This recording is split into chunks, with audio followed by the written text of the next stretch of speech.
उन्हें कभी किसी माली मुश्किल का सामना करना नहीं पड़ा। की बच्चों दी गल्लां पे करना उस्ताद, मैं तेन पुलिस चो इंज कढ़ के लै जाऊंगा जिवें दल चो हाथी कढ़ लईदा। तू चंगा भला जानना, असीं जदों चाहिए जिन्नू चाहिए 3 मिनट सोच ला दी।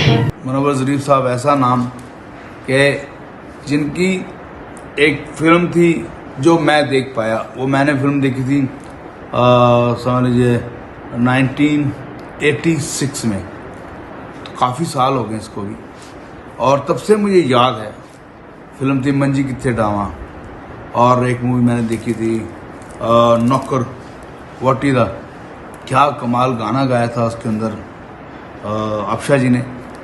जिंदगी तमाशा बनी दुनिया दा हासा बनी। तो वो जो मूवी है उसका एक एक डायलॉग, एक एक फ्रेम, मतलब आदमी हंस हंस के पागल हो जाता है। और वो आप समझिए कि कितने साल पहले उन्होंने काम किया, और उसको फिर हमारे जो हैंडसम मैन हैं धर्मेंद्र साहब, फिर इंडिया में बनी नौकर बीबी का सेम गाने रखे गए चीज़ों को, और बहुत वो मूवी यहाँ पे बहुत चली। और धर्मेंद्र भाई तो बहुत खूबसूरत हैं और उन्होंने बहुत अच्छा करैक्टर निभाया। दोस्तों, ज़रीफ ख़ानदान वो ख़ानदान है जिसने बर्रे सग़ीर में कॉमेडी ईजाद की है। जैसे राइट ब्रदर्स ने जहाज़ ईजाद किया था, उसी तरह कॉमेडी जो है सब कॉन्टिनेंट में वो ज़रीफ ख़ानदान ने ईजाद की है। आज आपको मैं ज़रीफ ख़ानदान की कहानी सुनाता हूँ, और सबसे पहले आपको मिलवाते हैं इस ख़ानदान के जद्दे अमजद से, जो हैं हाजी अब्दुल हक साहब। हाजी अब्दुल हक साहब सब ज़रीफ साहिबान के वालिद मरहूम थे, और यहाँ टैगोर पार्क में रहा करते थे और रेलवे में मुलाजिम थे। मैं उनसे मिला हूँ, मुझे ये सादत हासिल हुई है कि मैं जंग अखबार में यहाँ हमारे में काम किया करता था। 88 में मैं जब जंग में शुरू किया अपने करियर, तो सबसे पहले जो मैंने काम किया हाजी अब्दुल हक साहब को ढूंढा और उन तक पहुंचा। मुझे याद है कि मैं दोपहर, गर्मियों के दिन होते थे तो मैं जाके बेल देता था, और हाजी साहब जो है वो या ख़ुद दरवाज़ा खोलते थे या कोई बच्चा देखता था तो वो खोल देता था, मैं बैठता था और वो नमाज़ वगैरह पढ़ के आ जाते थे। आए आपको हाजी अब्दुल हक साहब की कब्र दिखाते हैं। ये है ज़रीफ ख़ानदान के जद्दे अमजद हाजी अब्दुल हक साहब। जैसा कि मैं आपको बता रहा था कि हाजी अब्दुल हक साहब रेलवे में यूँ तो मुलाजिम थे, लेकिन उनमें भी एक बहुत अच्छा आर्टिस्ट था। वो गाते भी थे और अपने डिपार्टमेंट के जो ड्रामे वगैरह उस दौर में होते थे उनमें भी वो पार्टिसिपेट करते थे। हाजी अब्दुल हक साहब ने मुझे बताया कि जब मुनव्वर ज़रीफ साहब बहुत छोटे थे, कोई तकरीबन 8-10 साल के होंगे, तो एक दिन वो ड्यूटी ऑफ करके जब घर आए हैं तो घर के अंदर से तुम कनारी बजने की आवाज़ आ रही थी।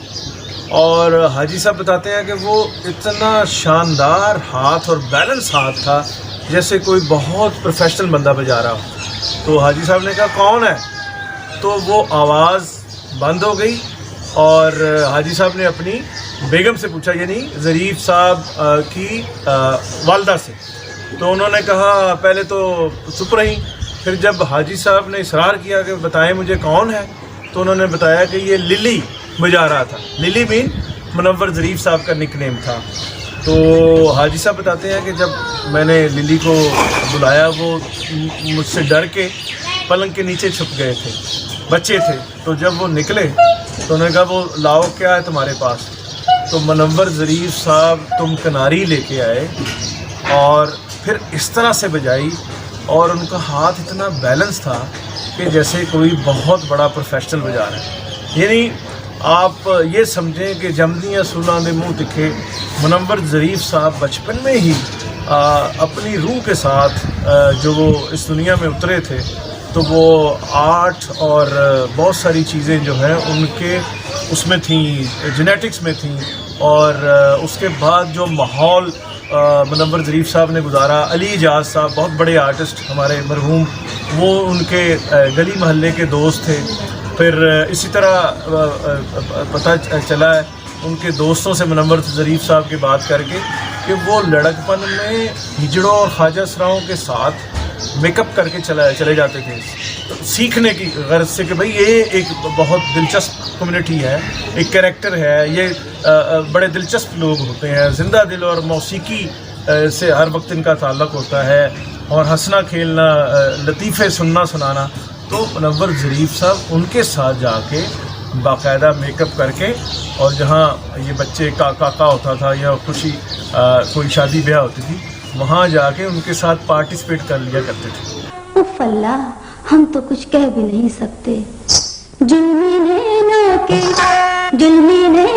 के मारो ना तीर, जुल्मी नैनों के मारो ना तीर। मुनव्वर ज़रीफ़ साहब उस्ताद आज़म हैं और हकीकी बादशाह हैं फ़न मिज़ाह के। आज उनकी 44वीं बरसी है, अल्लाह ताला उनको गरीक़ रहमत करे। मैं तीसरी क्लास में था या चौथी क्लास में था, मैंने ज़िंदगी में जो पहली फ़िल्म मुनव्वर साहब की देखी वो थी सिंदबाद, जिसमें शाहिद साहब हीरो थे, संगीता साहिबा हीरोइन थी, और वो तो अलग बात है, लेकिन मैंने जो देखी वो मैंने देखी मुनव्वर साहब की वजह से। मैंने पहली दफ़ा उनको देखा और एक छोटा सा जुमला, वो चुड़ैलें आ जाती हैं कोकाफ में और वो उनकी पसलियाँ टटोलने लगती हैं, तो ये बेहोश होते हैं। जब ये होश में आते हैं और चुड़ैलें देखते हैं और पसलियाँ टटोलते हुए देखते हैं तो कहते हैं कि कहीं आपका डिनर का प्रोग्राम तो नहीं है। ओहो, ये एक छोटी सी बात, ओ मुकम्मल बात, मैं इतना हंसा, और मैं मुनव्वर ज़रीफ़ साहब का बहुत बड़ा फ़ैन उसी फिल्म से हो गया। दिमाग पे मेरे असर किया उन्होंने। उसके बाद मैंने फ़िल्म देखी प्यार का मौसम, जिसने मेरे दिल पे बहुत असर किया, और उसमें जो ट्रेजेडी थी मुनव्वर साहब की, उसमें मैं साथ साथ मैं भी रोता था। वो फिल्म देखता था और मैं फिल्म के साथ साथ रोता था। पता नहीं क्यों ऐसा लगता था जैसे ये एक बिल्कुल हकीकी आदमी है जो हमारे सामने खड़े होकर ये बात कर रहे हैं। तो ये खुदादाद सलाहियत मुनव्वर ज़रीफ़ साहब में थी। और उसके बाद मैंने खुशियाँ देखी, पंजाबी फ़िल्म। कराची में कम देखते थे, जो मेरे स्कूल के पास सिनेमा वगैरह थे वहाँ फ़िल्में लगती थीं, तो खुशियाँ देखी। और नौकर बाउटीदा मैंने कई दफ़ा, हज़ारों दफ़ा देखी होगी, मुझे याद नहीं पड़ता। तो देखिए जी, मुनव्वर ज़रीफ़ साहब जो हैं वो सूरज हैं फ़न के, और बाकी जितने लोग कॉमेडी कर रहे हैं उनके बाद, वो उसकी किरणें हैं। बात चल रही है आज मुनव्वर ज़रीफ़ साहब की, उनकी बरसी है, और जितने भी फनकार कॉमेडियन हुए हैं, आप समझिए कि वो अगर दिल से याद करते हैं, रिस्पेक्ट करते हैं, तो मुनव्वर ज़रीफ़ साहब की। उसके बाद फिर मैं उनके साथ, जैसे रंगीला साहब, कई बार डायलॉग ऐसे आते थे कि घोड़े दे मुँह वालिया, हाँ जी जनाब तुहाडा किते मैं मुँह वेख्या लगता है। तो ये ऐसे डायलॉग होते थे। रंगीला साहब भी इतने बाकायदे से कमाल फेस बनाते थे। और नन्ना, मैं उनका भी बहुत फ़ैन हूँ। मतलब देखें कि कैसी बात, उनके साथ मुकाबले होने, खड़ा होना, बहुत बड़ी बात है मुनव्वर ज़रीफ़ साहब के साथ बात करनी, उनके साथ एक्ट करना। तो वो मेरे जहन में, दिलो दिमाग में छाए हुए हैं कैरेक्टर, और बड़ा अच्छा लगता है। तो मैं बहुत शुक्रगुज़ार हूँ अपने भाई ताहिर मीर साहब का कि ऐसी बातें हम लोग शेयर करते हैं। हमारा एक्टिंग की, म्यूज़िक की बातें बहुत अच्छा लगता है। तो शुक्रिया ताहिर साहब, आपने मुझे इसमें शरीक किया, इतने बड़े फ़नकार के बारे में मुझे भी बोलने का आपने वक्त दिया। ये ज़रीफ़ साहब की कब्र है, जिनका असल नाम मोहम्मद सदीक था, और ये पहले वो आर्टिस्ट हैं जिन्होंने अपने साथ ज़रीफ़ लगाया, बल्कि ज़रीफ़ इनका ब्रांड नेम था। और फिर ये नाम पाकिस्तान और बरे सगीर और पूरी दुनिया में एक कॉमेडी की सनत और क्वालिटी और कंटेंट की एक सर्टिफिकेट और डिग्री बन के जो है वो सारी दुनिया को याद रहा है। सदीक ज़रीफ़ साहब जो है वो कॉमेडियन भी बहुत अच्छे थे, बल्कि उनके लिए नाकदीन कहते हैं कि वो एक्टर बहुत अच्छे थे, वो कैरेक्टर एक्टर बहुत अच्छे थे। और उन्होंने गाना भी गाया, बाकायदा प्रोफेशनल सिंगर्स की तरह उन्होंने गाना गाया। और गाना वो आपने सुना होगा सबने, बुरे नसीब मेरे वैरी होया प्यार मेरा, नज़र मिला के कोई ले गया करार मेरा। तो ज़रीफ़ साहब जो हैं, अगर हम राइट ब्रदर्स कहते हैं कॉमेडी का ज़रीफ़ साहब और मुनव्वर ज़रीफ़ साहब को, तो ये पहले जद्दे अमजद ये हैं जिन्होंने ये कॉमेडी इन्वेंट की, ज़रीफ़ साहब और उसके बाद मुनव्वर ज़रीफ़ साहब। ये साथ देखिए, एक रशीद ज़रीफ़ इनके भाई थे जो बहुत अच्छी बात करते थे, बहुत अच्छे आर्टिस्ट थे, लेकिन ये जवानी में फौत हो गए थे। अच्छा, इस ख़ानदान का ये अलमिया रहा है कि ये दुनिया में आते गए और लेकिन उम्र इनको जो है कुदरत ने बहुत थोड़ी दी थी। रशीद ज़रीफ़ साहब भी जवानी में फौत हुए। ज़रीफ़ साहब उस दौर के मेगा स्टार थे, अपने दौर के, उस वक्त के फौत हुए थे। रशीद ज़रीफ़ साहब अभी स्ट्रगल कर रहे थे तो वो फौत हो गए थे। ये साथ देखिए, मुनीर ज़रीफ़ साहब की कब्र है।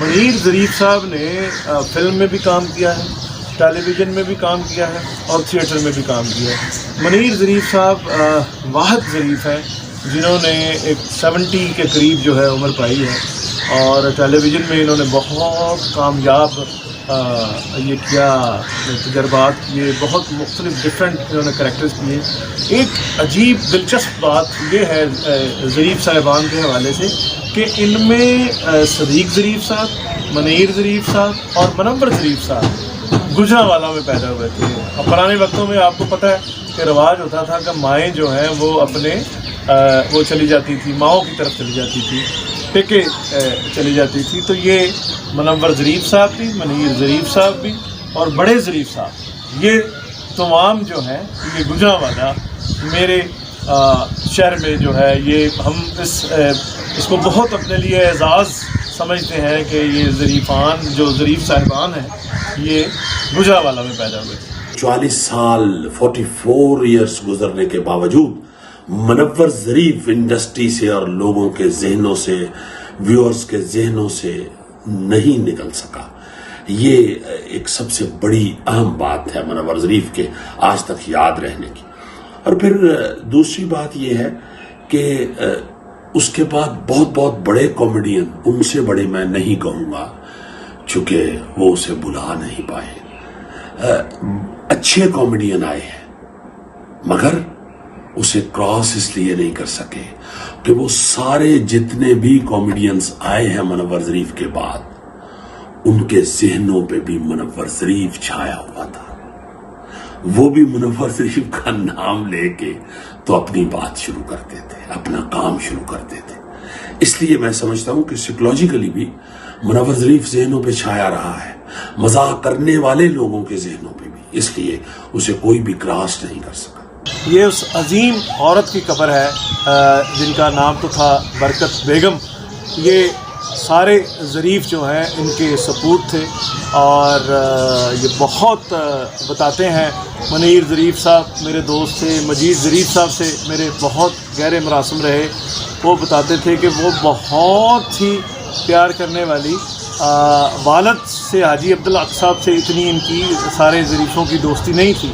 माँ जो है वो बहुत ही औलाद की तरफ टूवर्ड्स बहुत ही एक रहम दिल और प्यार मोहब्बत माएँ होती हैं जैसे, तो ये बरकत बीबी साहिबा, ये फरीदा बाजी हैं जो ज़रीफ़ साहब की बड़ी बेटी थी। ये भी छोटी उम्र में फौत हो गई थी। और ये मजीद ज़रीफ़ साहब हैं। मजीद ज़रीफ़ साहब मुनव्वर ज़रीफ़ साहब से तरतीब में छोटे थे। मजीद ज़रीफ़ साहब की अपने भाई मुनव्वर ज़रीफ़ साहब से बहुत ज़्यादा रिजेम्बलेंस थी। बहुत सारी फिल्में ऐसी थीं जिनमें मजीद ज़रीफ़ साहब को मुनव्वर ज़रीफ़ के तौर पे शूट किया गया और वो फिल्में कंप्लीट की गई।